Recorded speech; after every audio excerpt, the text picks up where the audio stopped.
Tercer taller de formación. Continuamos nuestras reflexiones sobre temas específicos a la luz de la divina voluntad. Hoy, de una manera especial, vamos a ver el tema de la oración, orar en la divina voluntad. Iniciamos entonces con nuestra oración acostumbrada. En el nombre del Padre, y del Hijo, y del Espíritu Santo. Amén. La oración. ¿Cuál es nuestra mejor oración? Fundámonos en Jesús. Jesús, entramos en tu humanidad. Nos unimos a tu voluntad. Encontramos allí a todas las criaturas, pasadas, presentes y futuras. Traemos la oración de cada una de ellas, la unimos a la tuya, y todas en ti las ofrecemos al Padre para darle la gloria, el amor, la adoración, la alabanza, el amor que Él merece recibir en la oración de cada hombre. Y por las oraciones mal hechas, hechas con superficialidad, con interés personal, por rutina, que más que alabarte te ofenden, queremos reparar y pedir para toda la humanidad que alcancen la gracia de hacer de la oración una verdadera vida de unión contigo. Gloria al Padre, al Hijo y al Espíritu Santo, como era en el principio, ahora y siempre, por los siglos de los siglos. Amén. En el nombre del Padre, y del Hijo, y del Espíritu Santo. Amén. Vamos a dividir este tema en dos partes para poderlo mirar con profundidad. Hoy estaremos en la primera parte. ¿Qué es la oración? Vamos a poner, dijéramos, los principios fundamentales para poder entrar lo que es orar en la divina voluntad. ¿Qué es la oración? Partamos de algo. La oración es un don de Dios. ¿Por qué? Porque orar es hablar con Dios. Y esa capacidad de hablar con Él, de entrar en relación con Él, solo nos la da Dios. Es una gracia, fruto de la fe. Porque quien no cree en Dios, ¿cómo va a querer hablar con Dios? No sabrá hablar con Dios porque ni siquiera lo tiene como un ser que forma parte de su vida. Por eso es un don de Dios, como es un don de Dios la fe. También podemos definir la oración como el encuentro de la sed de Dios y de la sed del hombre. El catecismo nos explica muy bien esto. ¿Por qué? Porque en el pasaje de la Samaritana, Jesús lo explica muy bien. Él aparece como el sediento y pide de beber. ¿Pero para qué pide de beber? Para que esa alma, la samaritana, se dé cuenta que tiene necesidad de Él. Por eso la oración es el encuentro de la sed de Dios con la sed del hombre. Porque Cristo siempre va al encuentro de todo ser humano. Él es el primero en buscarnos. Él es el que nos hace sentir la necesidad de encontrarnos con Él, de buscarlo. Con nosotros pasa igual como con la samaritana. Él se hace experimentar como el sediento. Jesús tiene sed y esa petición llega a nuestro corazón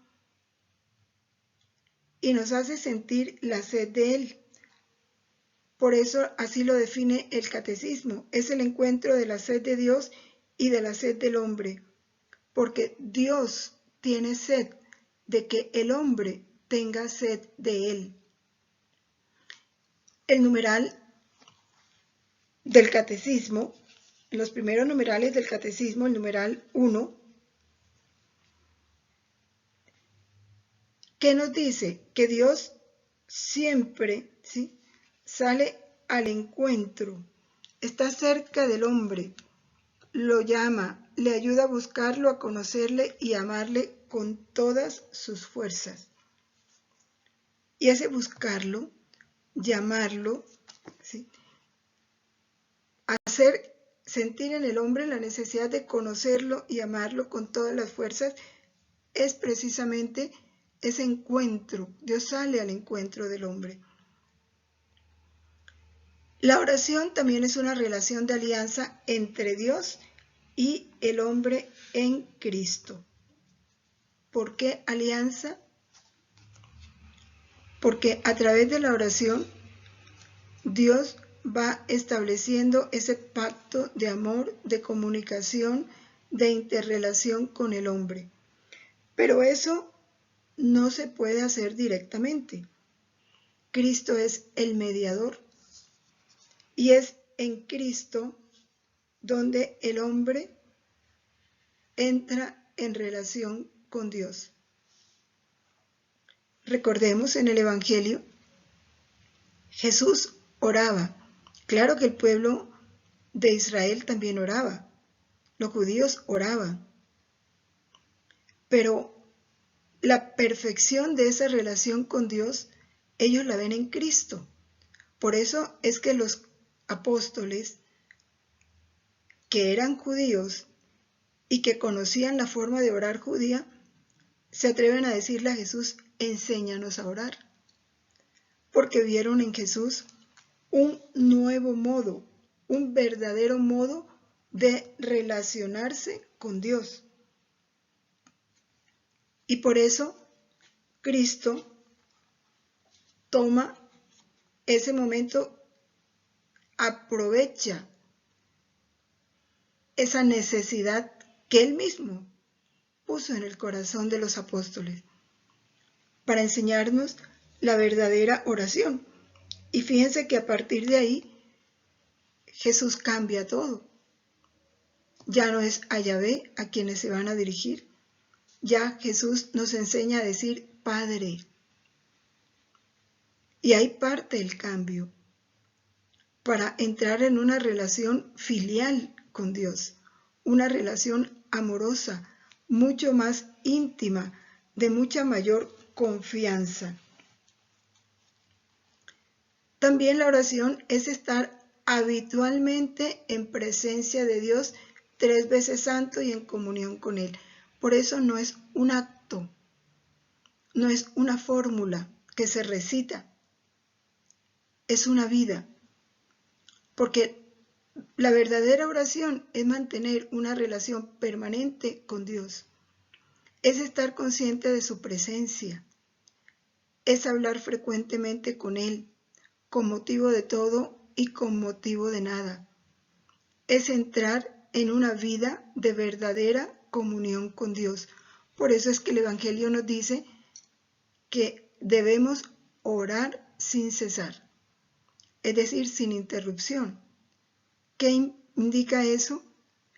Que tenemos que entrar en una relación permanente con Dios. Sobre eso el numeral 27 del Catecismo ya nos lo había dicho. Dice que el hombre es llamado al diálogo con Dios desde su nacimiento. Porque la razón más alta del hombre, de su dignidad, es la comunión con Dios. Desde el nacimiento estamos llamados a ese diálogo con Dios, es decir, a vivir en ese estado de oración. Vamos a hacer un rápido recorrido por la oración en el Antiguo Testamento. En el Antiguo Testamento, la oración se encuadra entre la caída y la elevación del hombre. Si vemos todo el Antiguo Testamento, esa es la historia. El amor de Dios y el rechazo del hombre a ese amor, a sus leyes. Y luego el hombre reconoce y vuelve a pedir perdón a Dios, y Dios lo eleva y el hombre vuelve a caer. Por eso es una continua llamada entre la caída del hombre y su elevación. Entre la caída y su elevación está la llamada dolorosa de Dios, que así como le dijo a Caín, ¿dónde estás? ¿Por qué lo has hecho? Así le hace a cada grupo o a cada pueblo cuando ha pecado. Por eso la oración siempre ha estado unido a los acontecimientos de la vida humana. En todo acontecimiento siempre el hombre vuelve a Dios para pedirle perdón, para preguntarle, para reclamarle, para clamarle. Lo vemos en Egipto cuando están sufriendo la esclavitud. Lo vemos cuando los enemigos invaden sus poblaciones y ellos acuden a Dios. Siempre hay esa relación entre el hombre y Dios a través de la historia. Desde la creación. En el Antiguo Testamento todo el corazón se somete a la palabra y obedece. La escucha del corazón a Dios que llama es esencial a la oración. Las palabras tienen un valor relativo. Lo que más importa en la oración es la actitud interior, lo que hay en el corazón, la escucha del corazón a Dios que llama. Eso es lo importante. Porque cuando se recitan muchas palabras, eso no cuenta para Dios. Para Dios lo que cuenta es la intención. También la oración se define como un combate de la fe y una victoria de la perseverancia. Como decíamos al comienzo, la oración es fruto de la fe. Porque si no hay fe en Dios, ¿qué oración va a haber? Es como si tú no conoces a una persona, si nunca has oído hablar de ella, ¿qué relación vas a tener con esa persona? Pero aquí hay algo interesante. En todas las comunidades, aún las más primitivas, siempre el hombre ha tendido hacia ese ser superior. Y así sea a través de la creación, como lo hicieron los indígenas u otras comunidades primitivas, buscan esa relación. ¿Por qué adoraban al sol? ¿Por qué llegaron a adorar a la luna? Porque ellos sentían interiormente la necesidad de entrar en relación con ese ser superior.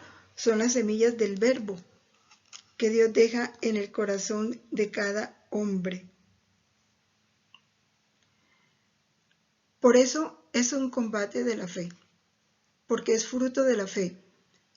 Y la oración depende de que esa fe crezca y madure. Eso nos lo explica en muchas partes del Génesis, por ejemplo, en los casos de Noé. Noé vivía esa relación con Dios y Noé cree a Dios y por eso le obedece. Hace lo que Dios le manda. ¿Por qué? Porque su corazón es justo, es íntegro y él siempre camina hacia Dios. Mientras que los que estaban alrededor de Noé no creyeron, se burlaron de él, porque su fe no estaba tan robusta como la de Noé. ¿Qué fue lo que llevó a Noé a ser el Salvador después del diluvio con su familia? La perseverancia en la fe. la certeza de que lo que Dios le decía es perfecto y que obedecerle a Dios constituía la mejor manifestación de su amor a Dios. Por eso, en este combate de la fe, todo su corazón se somete a la palabra y obedece. La obediencia del corazón es lo esencial en la oración. Hay otros ejemplos de este combate de la fe. Por ejemplo, cuando el patriarca está atento a acoger en su tienda al huésped misterioso, en el caso de Jacob, recordemos, que le brinda una admirable hospitalidad en Mambré, y luego se establece una lucha, porque él dice, antes de marcharte tienes que decirme quién eres. Hasta que al fin vence, ¿sí? Porque es una expresión de ese combate de la fe. Siempre en el Antiguo Testamento hay pruebas. Tenemos el caso de Abraham con Isaac. Dios prueba su fe. ¿Y cómo? Sometiéndolo a una prueba. Que sacrifique a su hijo. Abraham no vacila. Procede a hacer lo que Dios le manda, así sea con dolor en su corazón. Cuando el hijo le pregunta ¿dónde está el cordero?, él contesta sin vacilar, Dios proveerá el cordero para el holocausto. ¿Por qué lo hizo? Porque pensaba que Dios es poderoso y que algo iba a hacer, así fuera resucitar a su hijo, pero la promesa que Dios le había hecho de que le iba a dar una generación numerosísima se cumpliría. El cómo no lo sabía, pero lo creyó. Por eso la oración establece y restablece al hombre en la semejanza con Dios. Y a través de la oración el hombre participa de esa potencia de Dios.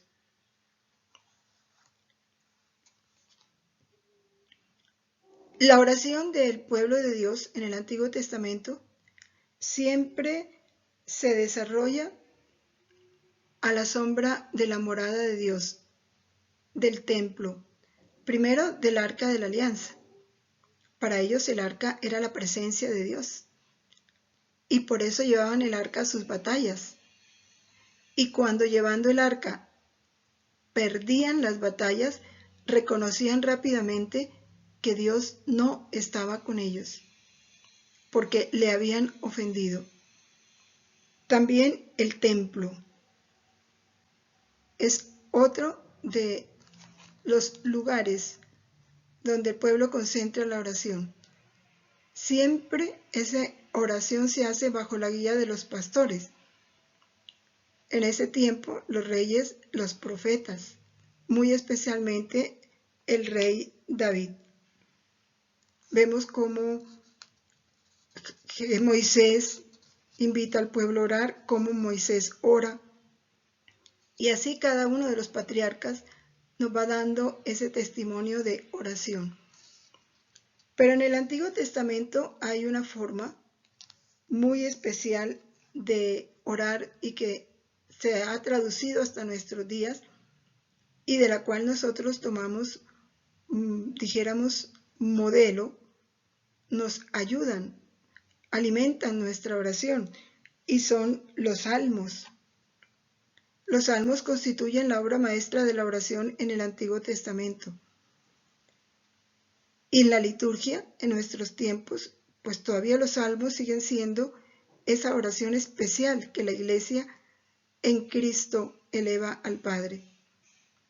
Los salmos siempre se rezan en referencia a Cristo. ¿Por qué?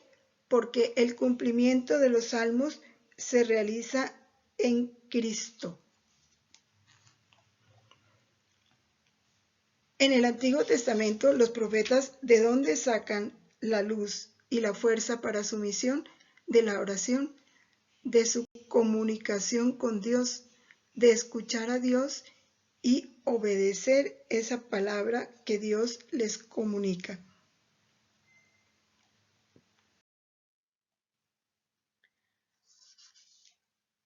¿Por qué la oración es un combate? No hay que explicarlo mucho porque todos lo hemos experimentado, ¿sí? Porque la oración es fruto de la fe, es fruto de la confianza, y perseverar en ella es difícil por los cambios que sufre nuestra naturaleza, porque nosotros por naturaleza somos inconstantes, inestables. Entonces el cansancio, el desánimo, los problemas, el trabajo, la aridez espiritual, todo eso nos puede llevar a desfallecer en la oración. Por eso el catecismo nos han hablado de ese combate de la oración y cómo debemos trabajar frente a las dificultades que la oración nos presenta. Cómo no nos debemos dejar amilanar cuando se presentan esas dificultades. En el numeral 27-25 nos dice: la oración es un don de la gracia, pero presupone siempre una respuesta decidida por nuestra parte. El que ora combate contra sí mismo, contra el ambiente y sobre todo contra el tentador, que es el principal oponente a nuestra oración. Nos dice la palabra que el demonio siempre está como león rugiente, buscando a quien devorar, para no dejarnos establecer una relación permanente con Dios. Entonces nos presenta distracciones, otros estímulos para apartarnos de la oración. Ese es su trabajo, hacer todo lo posible para apartarnos de la oración. Y ese combate de la oración es inseparable del progreso en la vida espiritual. Es inseparable. ¿Qué quiere decir? Que todos vamos a vivir ese combate. Y no una vez, en las diferentes etapas de la vida. Lo vemos en los grandes santos. Ellos le llaman la noche del espíritu. ¿Qué pasa en la noche del espíritu? Se pierde el deseo de las cosas de Dios. No se siente gusto en la oración. Pueden llegar muchas distracciones. La naturaleza puede sentir hasta repugnancia hacia la oración, como le ha pasado a algunos santos. Pero ahí es donde la fe crece, se robustece, se consolida. Porque ¿qué es lo que dice Jesús? Les ha dicho Jesús a todos los santos y muy especialmente a la sierva de Dios Luisa Picarreta: no te importe lo que tu naturaleza sienta o lo que el enemigo trate de hacer contigo, persevera en la oración. No dejes nunca las oraciones a las que estás acostumbrado, cualquiera sea tu estado de ánimo. De manera que si la persona vive realmente esa obediencia a la palabra de Dios y esa unión con Dios, no suspende la oración, ora por encima de todas las dificultades. Por eso se ora como se vive y se vive como se ora. Hay una relación íntima entre la oración y la vida. Muchas personas presentan objeciones para llevar una verdadera vida de oración. Objeciones que por supuesto no son válidas, pero es bueno tenerlas en cuenta. Unos que la oración es una cantidad de fórmulas repetitivas que no dicen nada, porque toman la oración como un acto, no como una vida. Otros dicen que no tienen tiempo para orar. porque tienen mucho que hacer, o que es inútil orar. ¿Para qué oro si no consigo lo que le pido a Dios? Quienes oran pueden desalentarse frente a las dificultades o a los aparentes fracasos, es decir, no conseguir lo que esperan. ¿Y qué hacer para vencer estos obstáculos? La humildad, la confianza y la perseverancia. ¿Por qué la humildad? Porque yo tengo que tener la certeza que Dios es mi papá y que Él siempre en su providencia divina me va a dar lo mejor de lo mejor de lo mejor para que yo llegue al grado de gloria para el cual Él me creó. Y que Él es el que sabe que es lo mejor, que yo soy una criatura limitada, que no puedo ver el futuro ni conozco el corazón de los hombres. Entonces yo desconfío de mí, de mis propósitos, de mis quereres, de mis criterios, de mis gustos, de lo que yo pienso que es lo mejor, y me abandono en Dios. Si no hay esa humildad, ese reconocimiento de que yo soy criatura y que Dios es el papá, el que sabe que es todo amor, no puede haber una verdadera oración y vienen los desalientos o las peleas con Dios. ¿Cuánta gente pelea con Dios porque hizo una novena y Dios no le concedió lo que pedía? Y si Dios no se lo concedió es porque no le conviene. Por eso viene la confianza en Dios, en su amor, que nunca cambia, por encima de mis pecados. Esa confianza en Dios es fundamental en la oración. De manera que cuando no se obtiene, por eso hay que saber orar con humildad. Señor, si es tu voluntad, poner nuestra petición con confianza en su voluntad, sabiendo que su voluntad sí sabe y ejecuta lo mejor. Y la perseverancia. Hay que perseverar en la oración. Hay que hacer de la oración una vida.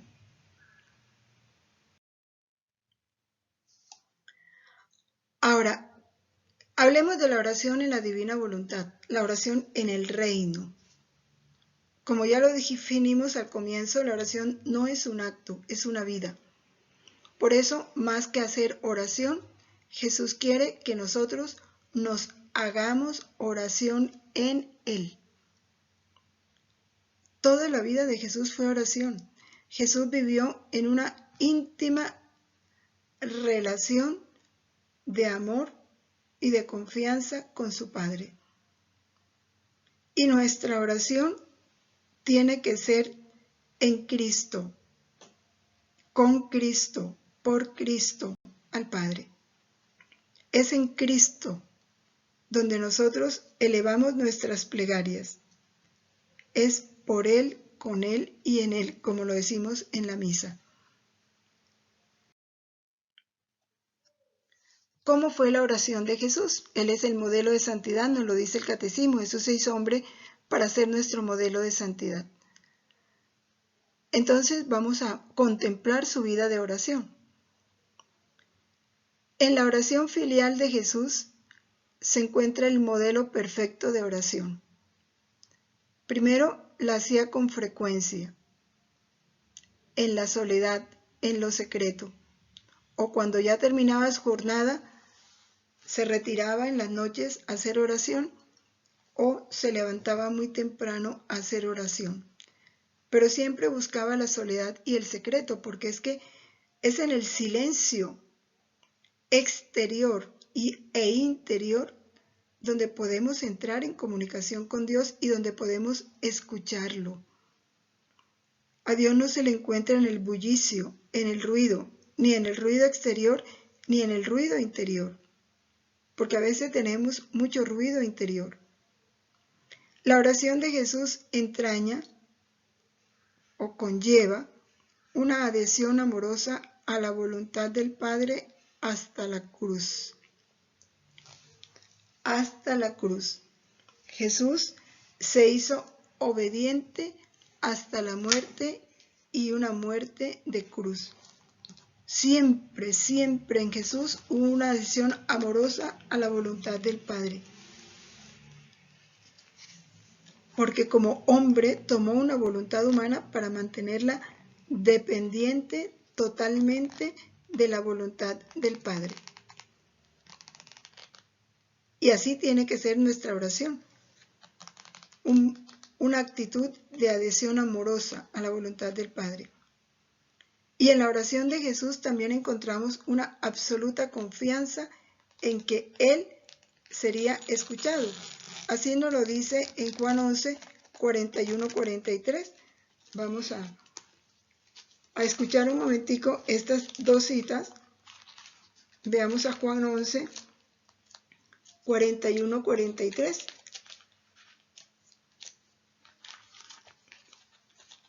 Donde Jesús manifiesta la infinita confianza de que su Padre lo escucha. Dice así: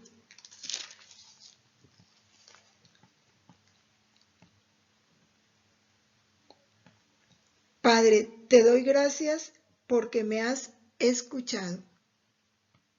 Esto lo dice cuando ora para la resurrección de Lázaro.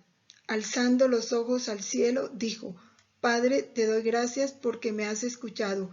Yo sé que siempre me escuchas. Pero por la muchedumbre que me rodea, lo dijo en voz alta, ¿para qué? Para que crean que tú me has enviado. Él ya lo creía, pero lo expresó en voz alta para convencer a los que lo estaban escuchando de la confianza de él en el Padre y cómo el Padre siempre lo escucha a él. Y en la carta a los Efesios 1:9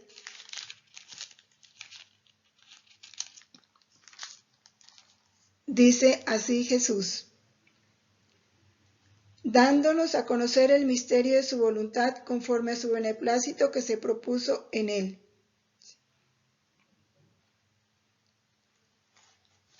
Esa absoluta confianza, esa amorosa adhesión a la voluntad del Padre. ¿Por qué? Porque Él nos eligió en Cristo, conforme al beneplácito de su voluntad, para la alabanza del esplendor de su gloria. Jesús enseña a sus discípulos a orar con un corazón purificado. Por eso le dice que antes de presentar la ofrenda al altar, mira, si tienes una deuda con tu hermano, deja la ofrenda y ve, reconcíliate con tu hermano. Con una fe viva y perseverante. Y pone los ejemplos de esa fe viva y perseverante en la mujer ante el juez, en el amigo inoportuno, con una audacia filial frente a los que se acercan a él con una infinita confianza, que se mantengan vigilantes y que siempre presenten sus peticiones a Dios en su nombre. Todo lo que pidáis al Padre en mi nombre os lo concederá. Muchas son estas enseñanzas, los ejemplos a través de lo cual Jesús reafirma esta forma de enseñar a los apóstoles.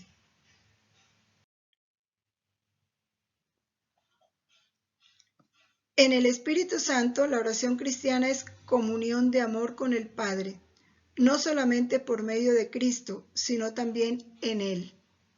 Y cuando hablamos de en Él, es esa oración hecha con la voluntad de Jesús, dejando que sea Jesús el que ore en nosotros. Cuando llamamos a Jesús a orar en nosotros, nosotros entramos en Jesús y Jesús viene a orar en nosotros. Es importante esta unidad de voluntad en la oración en el reino. Y de eso Jesús nos habla de muchas maneras. En la misma hora de la pasión, Él dice que si hacemos para que la oración sea realmente grata a Él y tenga los efectos de esas horas de la pasión, de las promesas que Él ha hecho, dice, si las hacen con mis mismas intenciones y con mi voluntad. Él mismo lo pide. Y en Juan 16:24 dice, hasta ahora nada le habéis pedido al Padre en mi nombre. Pedid y recibiréis para que vuestro gozo sea perfecto.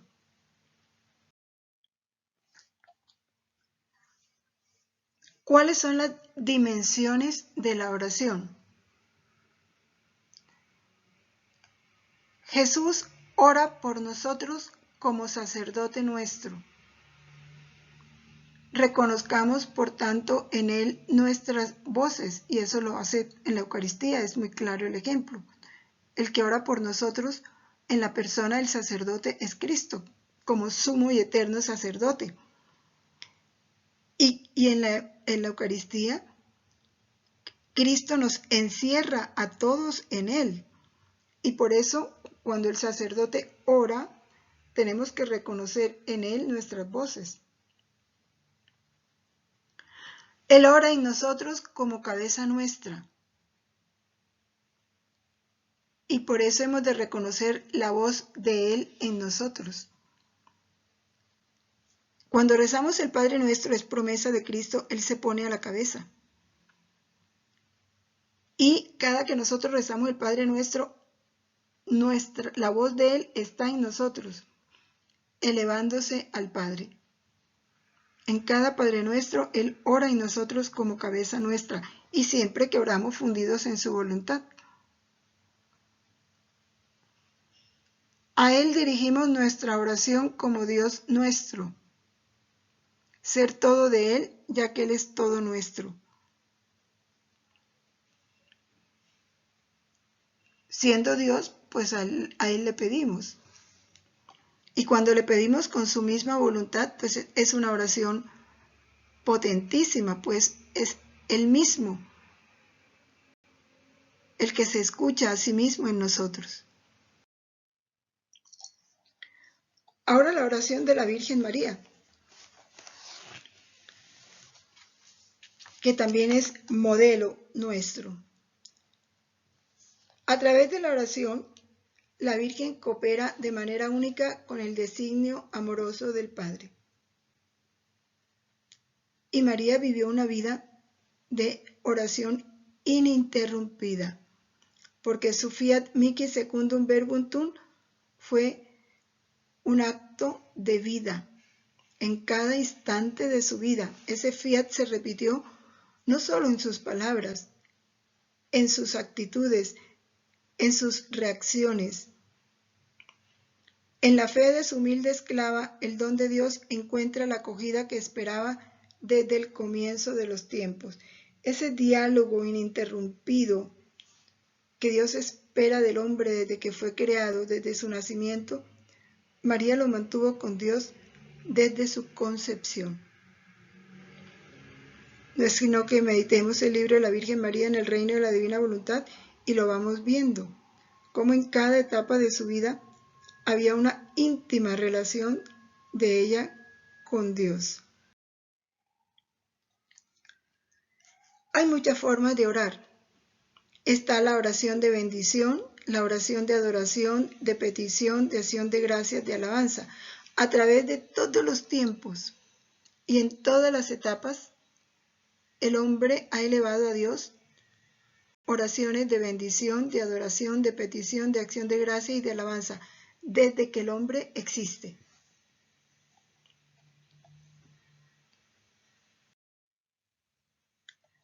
Vamos a ver un poquito de manera detallada cada uno de estos tipos de oración. En la oración de bendición, gracias a que Dios le bendice, el hombre, su corazón puede bendecir, a su vez, aquel que es la fuente de toda bendición. Y esto nos lo enseña Jesús bien clarito cuando nos habla, nos explica en uno de los volúmenes, cuando él va a pedirle la bendición a su mamá. para iniciar la vida pública y también para iniciar la pasión.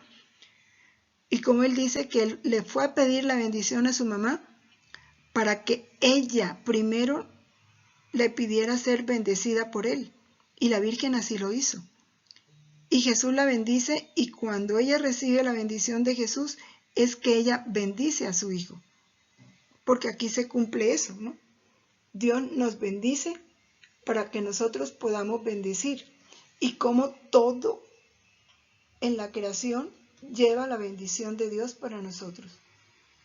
La oración de adoración. La adoración es la primera actitud del hombre que se reconoce criatura ante su Creador. La adoración requiere humildad. Da dolor cuando hay personas que pudiendo, porque cuando no pueden, bien, no se arrodillan. A muchas personas les parece que arrodillarse es como rebajarse. Y de pronto ahí puede haber mucho de falta de humildad. ¿Qué es la oración de petición? ¿Por qué, por ejemplo, vamos a la oración de adoración? ¿Por qué la Iglesia ha pedido que antes de recibir la comunión se haga una genuflexión o una inclinación, una reverencia profunda de adoración? Es que es reconocer ese que está en la hostia y que se humilla entrando a nosotros. Se ha hecho pan para alimentarnos. Entonces, adorarlo antes de recibirlo es un acto de fe, de amor, de humildad. Porque humildad es reconocer la verdad, es reconocernos criaturas ante Dios, no merecedoras de ese don tan grande de la Eucaristía. La oración de petición. La petición cristiana está centrada en el deseo y en la búsqueda del reino. Así nos lo dice Jesús. Que lo que importa es pedir el reino de Dios y su justicia, y que todo lo demás se nos dará por añadidura. Hay una jerarquía en las peticiones. Primero el reino. A continuación, lo que es necesario para acoger el reino y para cooperar a la venida del reino. Ya eso nos lo enseñó Jesús. De acción de gracias. ¿Por qué? Jesús nos dio ejemplo.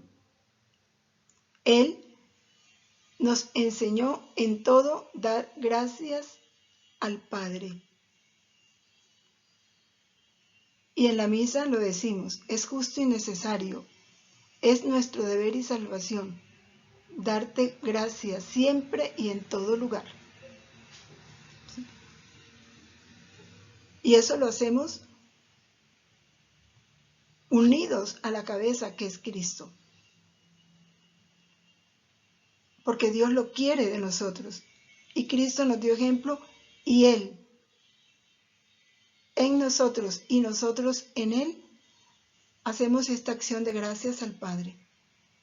Y la oración de alabanza, mediante la alabanza, el Espíritu se une a nuestro espíritu para dar testimonio de que somos hijos de Dios. Da testimonio del Hijo único en quien somos adoptados y por quien glorificamos al Padre. Hay que alabar a Dios por todo. Ahora, la verdadera alabanza no es tanto de palabras. Repito, la oración no es tanto de palabras. La oración tiene que salir del corazón. Y no siempre hay palabras. Se puede orar con el sentimiento, con el afecto íntimo, con la palabra interior, que a veces no sale de nuestros labios, pero que Dios la ve en nuestra intención.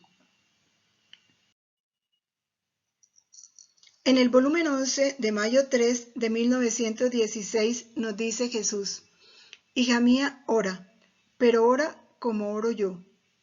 Es decir, y él se pone como ejemplo, ponte toda en mi voluntad, primera condición, fundirnos en él, y en ella encontrarás a Dios y a todas las criaturas. Y haciendo tuyas todas las cosas de las criaturas, las darás a Dios como si fuera una sola criatura, porque la voluntad divina es la dueña de todo, y pondrás a los pies de la divinidad los actos buenos para darle honor y los malos para repararlos con la santidad, con la potencia y con la inmensidad de la divina voluntad a la que nada se escapa. Esta fue la vida de mi humanidad en la tierra. Así quiere Jesús que oremos, cualquiera sea nuestra oración. Por eso la oración en la divina voluntad tiene estas condiciones. Primero, ser hecha con la voluntad de Jesús, unidos a su voluntad. Segundo, tiene que ser una oración universal, porque en la voluntad de Jesús están todas las criaturas. Y al entrar en su voluntad, nos unimos a todas las criaturas, pasadas, presentes y futuras. Y nos hacemos como uno solo con todas las criaturas, para, con esa voluntad de Jesús, porque las hacemos una en la voluntad de Jesús, para presentárselas al Padre y glorificarlo, alabarlo, bendecirlo, agradecerle por todos los actos buenos, reparar los malos e incluso implorar gracias necesarias para que esos actos en la humanidad sigan siendo actos gratos a Dios. Estas son enseñanzas que Jesús nos da sobre cómo debemos orar en el reino. En el volumen 11 de septiembre 29 de 1912 nos dice: hija mía, quien está en mi voluntad y hace sus cosas porque las quiero yo, qué importante, no es necesario que disponga ella sus intenciones. Estando en mi voluntad, conforme obra, o reza, o sufre, así yo mismo las dispongo como más me place. Hay que tener en cuenta que cuando nos unimos a la voluntad de Dios para hacer cualquier cosa, no siempre rezar, podemos realizar un trabajo, sufrir, descansar, todo hecho en la voluntad de Dios se vuelve oración. Y esa oración, ese acto hecho en la voluntad de Dios, es que dice Jesús que no le pongamos intenciones. ¿Por qué? Porque en Jesús están todas las intenciones y Él le pone la intención que Él, en su sabiduría divina, ve que le conviene, o como dice Él, me place. Me place la reparación, las tomo por reparación. Me place por amor, las tomo con amor. Porque si me uno a su voluntad, la oración es la de Él. Si Él me place el amor, lo tomo como amor. Siendo yo el dueño, es que cuando nos unimos a su voluntad, Él es el dueño de nuestras acciones. Yo hago con ellas lo que quiero, no así con quien no está en mi voluntad. El que no está en su voluntad dispone ella la intención. ¿Y qué pasa? Que la voluntad de Dios queda sometida a la intención del que está orando. Como quien dice, la persona que ora fuera de la voluntad de Dios le está diciendo a Dios lo que quiere que Él haga. Y por eso dice Jesús, yo quedo a voluntad de ellos. Por supuesto que la oración más perfecta es la que se hace en su voluntad, dejándolo a Él que disponga las intenciones. Aquí, ya. ¿Qué es orar en el reino? Cuando nos unimos a la voluntad de Jesús, quien ora en nosotros es Jesús. Y aquí en la gráfica lo vemos. El hombre se pierde en Cristo. Cuando yo uno mi voluntad a la de Jesús, mi voluntad, que es una gotita de agua, se pierde en el mar de la voluntad de Dios. Por eso en la gráfica el que aparece es Cristo. Y el hombre está allí perdidito en él. Y esta oración en el reino igual puede ser una oración de bendición, de adoración, de petición, de acción de gracias, de alabanza. Pero como nos dice Jesús, Él pone la intención. Y siempre esa oración de bendición, adoración, petición, acción de gracia o alabanza es la oración del Hijo al Padre, de Cristo al Padre. El Padre recibe en una oración hecha en la voluntad de Dios, la voluntad de la oración del Hijo. Y en el Hijo va la oración de toda la humanidad. Eso es la oración en el reino. Ya es una oración de Jesús, porque en el reino es poseer la vida de Cristo en nosotros.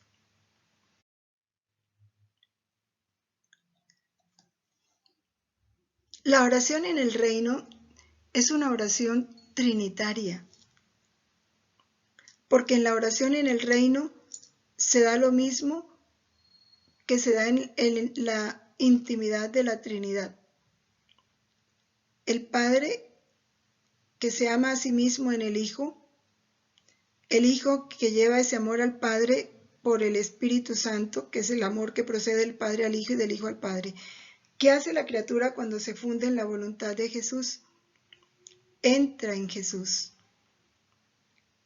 y hace lo que hace el Hijo en la Trinidad. Recibe el amor del Padre, bien sea a través de todo lo creado, bien sea a través de todos los actos de la redención, bien sea a través de toda la obra del Espíritu Santo.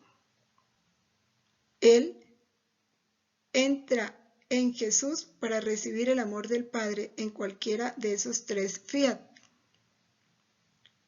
Y en el Hijo, por el Espíritu Santo, le corresponde al Padre con su amor. ¿Pero con cuál amor? Con el amor que el Espíritu Santo ha derramado en su corazón y que llega al Padre por el Hijo.